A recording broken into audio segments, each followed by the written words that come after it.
جو مال ماں باپ اور رشتہ دار چھوڑ مریں، تھوڑا ہو یا بہت، اس میں مردوں کا بھی حصہ ہے اور عورتوں کا بھی۔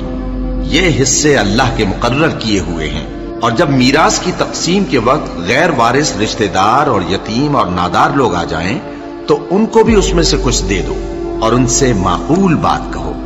اور ایسے لوگوں کو ڈرنا چاہیے جو ایسی حالت میں ہوں کہ اپنے بعد ننھے بچے چھوڑ جائیں اور ان کو ان کی نسبت خوف ہو کہ ہمارے مرنے کے بعد ان بیچاروں کا کیا ہوگا۔ پس چاہیے کہ یہ لوگ اللہ سے ڈریں اور درست بات کہیں۔ جو لوگ یتیموں کا مال ناجائز طور پر کھاتے ہیں وہ اپنے پیٹ میں آگ بھرتے ہیں اور ضرور دوزخ میں ڈالے جائیں گے۔ اللہ تمہاری اولاد کے بارے میں تم کو ارشاد فرماتا ہے کہ ایک لڑکے کا حصہ 2 لڑکیوں کے حصے کے برابر ہے، اور اگر اولاد میت صرف لڑکیاں ہی ہوں یعنی 2 یا 2 سے زیادہ تو کل ترکے میں ان کا 2/3 ہے، اور اگر صرف ایک لڑکی ہو تو اس کا نصف ہے، اور میت کے ماں باپ کا یعنی دونوں میں سے ہر ایک کا ترکے میں 6واں حصہ ہے، بشرطے کہ میت کی اولاد ہو۔ اور اگر اولاد نہ ہو اور صرف ماں باپ ہی اس کے وارث ہوں تو 1/3 ماں کا حصہ ہے، اور اگر میت کے بھائی بھی ہوں تو ماں کا 6واں حصہ ہوگا۔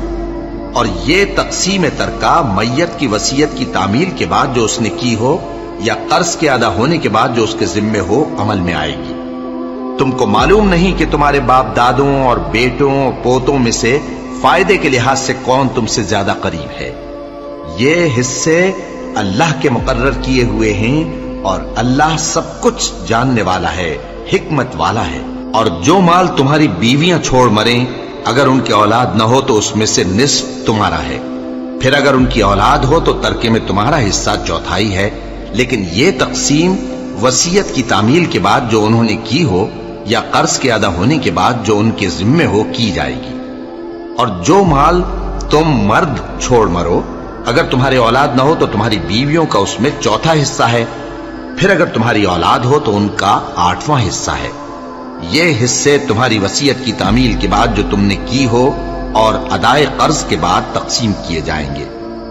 اور اگر ایسے مرد یا عورت کی میراث ہو جس کے نہ باپ ہو نہ بیٹا مگر اس کے بھائی یا بہن ہو تو ان میں سے ہر ایک کا 6واں حصہ ہے، اور اگر ایک سے زیادہ ہوں تو سب 1/3 میں شریک ہوں گے۔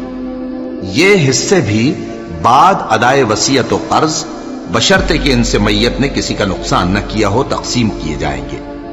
یہ اللہ کا فرمان ہے اور اللہ نہایت علم والا ہے، بردبار ہے۔ یہ تمام احکام اللہ کی حدیں ہیں، اور جو شخص اللہ اور اس کے پیغمبر کی فرما برداری کرے گا اللہ اس کو بہشتوں میں داخل کرے گا جن میں نہریں بہہ رہی ہیں، وہ ان میں ہمیشہ رہیں گے، اور یہ بڑی کامیابی ہے۔